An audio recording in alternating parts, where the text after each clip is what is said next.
Good morning and welcome. Today we have Michael Kocher with EduThemes. Michael, I'm super excited to talk to you about Quantitown. Can you tell us a little bit about what it is? Yeah, good morning, Fred. Excited to Morning. be here. So, Quantitown is a retro inspired Algebra 1 program that I designed around gamification with a cool graphic design scheme that makes you feel like, back in the old Super Nintendo days or Stardew Valley or something like that, that is designed to capture students' attention and engagement in a variety of different ways that goes outside of the traditional, you might say. So we're using the best that we can and the best in theories that we can and making it pretty and making it fun. Awesome. And you come into this having experience in the classroom. Is there anything in the classroom that kind of inspired you to want to build something like this? Yeah, so after I moved to the United States, I started teaching at a inner city school in North Carolina, and I was surprised at how different it was teaching from in Canada. And I've always wanted to make things really fun. So one of the things that I started to do was adding a classroom economy where we had currency, where we had jobs, where we basically made it into a little city.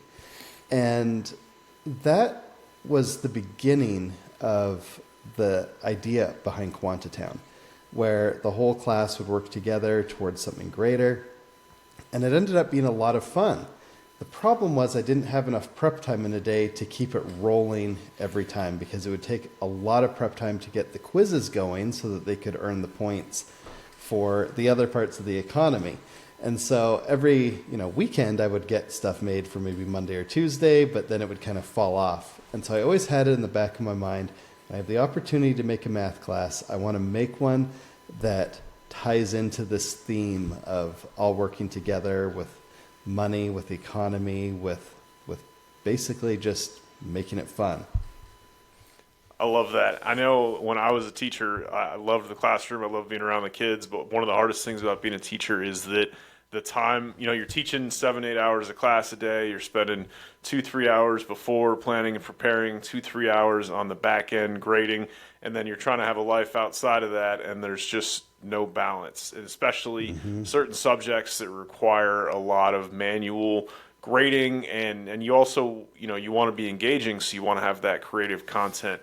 How does this course kind of fill in some of those gaps for teachers where they still have a fun and engaging class, but they're not having to stay up all night planning and grading? Yeah, that was the main goal with creating Quantitown was I wanted it to be a system where if teachers wanted, they could come in the morning and have everything ready to go. That they could come in, the quizzes would be ready, the content would be ready, they would already have a hook prepared so that they wouldn't have to, start thinking about what might be a really fun way to engage the students. The real world connections are already put in. So the goal with this the entire time, I thought, when I was teaching, what would have I needed in order to have been able to, it's Thursday, it's late at night, I don't want to be preparing. What could I have for the teachers to really set them up for success and for the students so that they would love it, feel engaged? Because when they have the energy, when the teachers have the energy, when the students have the energy, everything just kind of falls together.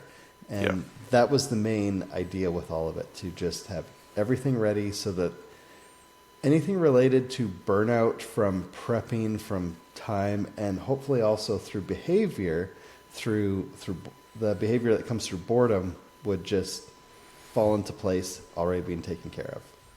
That's a beautiful vision. And I hear all these people talk about all the time, oh, kids can't focus these days. Everybody's got ADD, 5 second attention span. And while there may be some truth to that from culture and TikTok and Instagram, nobody talks about how, well, kids can focus on video games or other things for 6, 8, 10 hours at a time.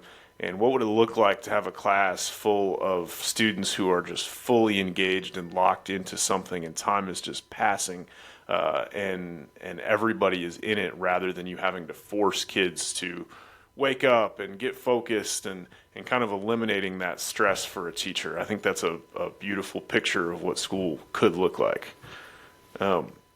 Do you have a sample you can show us or something from Quantitown we can take a look at? Yeah, I've been putting together a demo of some of the lessons and some of the graphics for you to see. So let me share my screen here. Awesome. And, Excited to see it. give it a quick whirl.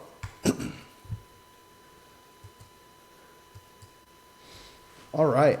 So you can see immediately that the graphic design that went into this brings back some of the old 80s, 90s vibes. Oh yeah, brings me back to my childhood. Yeah. That may be a little selfish on my part. I love the retro theme. That's great. So we designed it to have a story, an overlapping story that goes through the entire sequence of Quantitown. So the story starts off by being falsely accused of a crime. You'll see that there's some guy there spray painting, and eventually there will be a cop pull up and he arrests you, and then your Uncle Richie saves you from terrible community service by bringing you to Quantitown to help save the city. And so throughout there are many missions, there are many tasks and storylines that intertwine to kind of bring in a little bit of a gamification experience through the story where you are the main character to tie that into the math. So I'll just kind of walk through a little bit on this page to talk about some of the features that we've been intertwining and some of the things that I've learned through my research in ed tech or through learning practices that we've woven into the curriculum here. So Awesome. One of my favorite things in here is instructional music. I don't know if you remember Schoolhouse Rock or Bill Nye the Science Guy at the very end. They would always have these songs that would go on that would teach the instruction. Yeah. So one of the things that I wanted to incorporate in this is many different ways to get students to be able to learn or hit the material. So one of them is instructional music. So we have a lot of catchy tunes that teach the students how to actually remember or solve the processes. That's excellent. Another thing that I learned later in life, as a lot of teachers were like, no headphones in class, no listening to music while you work. Right. No earbuds, no distraction. Yeah.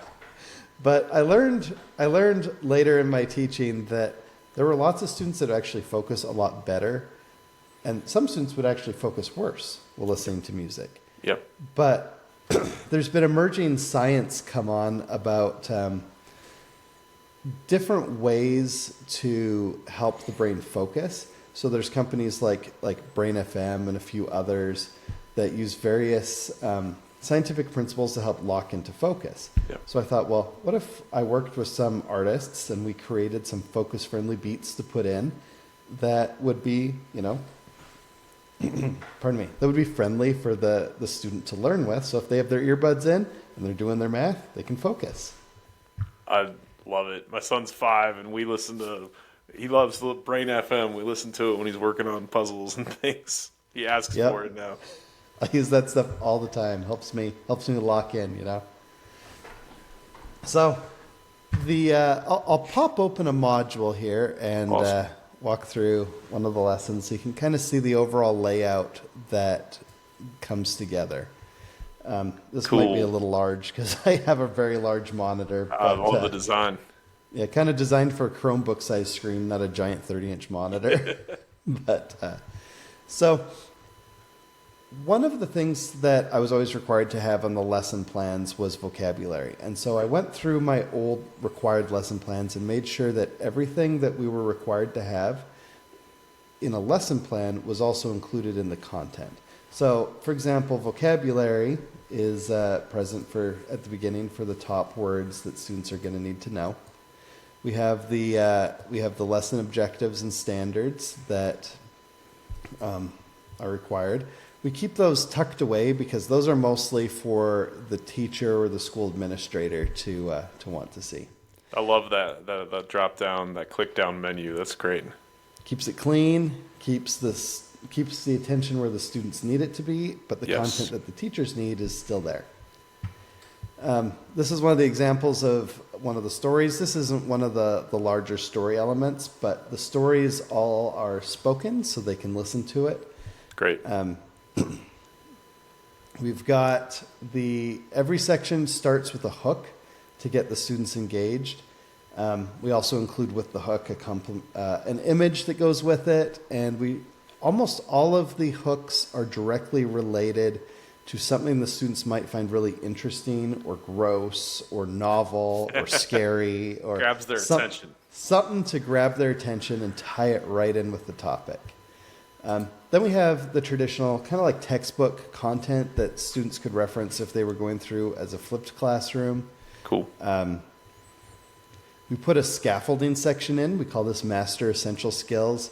And the scaffolding section includes the topics that they would be required to have already learned to succeed in this topic. Okay. So one thing that I found is that a lot of students, they come into a class and they haven't necessarily mastered the prerequisite skills. This gives them an additional opportunity to capture a piece of that they may have missed, and it will walk them through step by step how to solve those problems. So That's great. If they're missing something, they can grab it. I think that's one thing that teachers really struggle with is, you make a perfect plan for where your students are supposed to be at, but so many are coming in different places that are behind, and now how you figure out how to catch them up. I love that that's built in. Little quick tips. One of the things that I love to add in here are, so we've got these chalkboard practice areas. Very cool. Where we'll have questions for the students, and then we'll also have worked out step-by-step solutions for them. So the idea behind this is that students can actually work in the way that works best for them for practicing. Some students work better by seeing the entire problem written out and following step-by-step and studying it. Some work better by just trying it and then going back and check and finding where they went wrong. So we wanted to make sure we included all that in there. And here's one of the examples of the music videos. I don't know if I'll be able to share this in here to play it, but you can always go to the demo and check it out. Cool. And we wrap it up with reflection questions, which are important for solidifying the knowledge or taking it a little step deeper or acting as an exit ticket. So if you're a teacher, I remember a lot of times I'd be like, oh, shoot, I need an exit ticket. What am I going to do? And I would just whip something out. These are thought ahead of time to give a really good experience. So if you need an exit ticket, just grab one of these, or if you have a little bit of extra time at the end of class, you can assign a few of them for the students to go through. This is excellent. That's a beautiful design. It really is pleasing to the eye. It's easy to follow. It's really super creative. I love it. This will look different in student view, of course, but we got the challenge area for every topic, which includes question banks for each topic. And it looks like an arcade game. Yeah. And one of the things that I'm working with a game developer right now to also tie in actual kind of like Math Blaster style practice for some of the more fundamental skills so that they can play it and work on that video game aspect where you can fail productively, repeatedly, without them worrying it's going to hurt their grade. They can just keep practicing. If I go into the questions, let's see if I preview it here. And I'll get them all wrong. So once you've selected, once they've selected their answer, many of the questions will say what specifically they got wrong, and they include instructions for the student for why they got wrong. So One of the reasons behind that is I believe that the distance between when you give students feedback and when they can look at that feedback, so when they do it and when they get feedback, that distance in between will really determine how much learning they can get from that feedback. Absolutely. If you're grading things by hand, you know that you take it home, you grade it, maybe you don't get it done that night, or maybe it's over the weekend, then on Monday they get it. They look at their grade, they crumple it up, stick it in their backpack, and that was the last thing they did. Throw it across the room. But if you give them that feedback in the moment and you give them just enough feedback in order to correct it, then they can run through it again saying, oh, I didn't quite get it. And they can use that failure as an opportunity to learn without the negative consequences of, oh man, now I got, a 2 out of 5 on my report card and I'm going to go home and, I'm not going to get ice cream or whatever. I think as a teacher, that's one of the most challenging and even biggest stress points is knowing anything about education, how important giving feedback to your students is. If they get something wrong, but you don't tell them how or why, they're not going to learn. If they get something right, they need that positive reinforcement. So almost all teachers know how important that feedback is, but it is almost impossible to give meaningful feedback quickly. And if you give feedback that's not meaningful, but you give it quickly, it's not helpful. But if you give meaningful feedback, but it's 3, 4, 5 days later, the kids forgot about it, they've moved on, and it's not helpful. So having that built in is so crucial. And I want to talk I know we're running out of time, so want to wrap up, but I want to talk about one thing you mentioned that I think is also extremely important that is kind of, I can't remember how you phrased it, but failing to learn or failing to grow. And I think in school, students are taught from pre-K and kindergarten, failing's bad, getting a question wrong or an answer wrong is bad, and students are more often than not taught if you're not going to get it right, don't try at all, or don't make mistakes, don't fail. When as you grow into adulthood, and especially in the business world, you learn failing is how you learn, but in school you're taught not to do that. So how have you kind of used that mindset in building this course? Yeah, one of the first projects that I was tackling was how do you make quiz questions on scale. Yep. So when I was teaching in the classroom, I ended up making my own learning management system out of bits and pieces from WordPress and various other platforms, because nothing that I had access to at that time allowed me to give my students enough practice. So I ended up making a system where I would design like templates for questions. Yeah. And then it would change all the numbers. It would change, like if Bobby was going to the store, maybe Sally was going, for bread. It would automatically change things up. And this was before AI, when now it's easy. Yeah. But you had to put a lot into it to make that happen. Yeah, you'd have to manually scaffold everything into a template. But the idea was to give them enough practice, because if you have the same 5 questions over and over and over again, the students are going to take those questions, memorize the answers, and then move through them. But if every time it's new and every time it still gives them that custom feedback, then they're a little bit more invested in getting it correct. Because if they just do it again, oh, I remember what I did wrong, now I do it again, I get a better grade. Right. And so it focuses on mastery versus on just passing the first time. Yeah. I think that figuring that out is one of the most difficult things in education, but done right can really tip the scales towards, 1, students learning, but 2, students enjoying the process and figuring out, okay, I can try without that high stakes pressure of getting it wrong, get it wrong, learn why, and then move forward, without your head in the ground thinking, oh, I'm such a failure. Like actually knowing that it's part of the process and growing through it. That's huge. This is super innovative, Michael. I'm super excited to see more. So thanks for sharing. Thanks. It's been an exciting project. Awesome. Well, we look forward to seeing the whole thing and for some demos to get out there and people to try it. But thanks again, and we'll keep the conversation alive. Sounds good. Good chatting with you, Fred. Awesome. Always. Thanks, Michael. Have a great one. You too. See ya.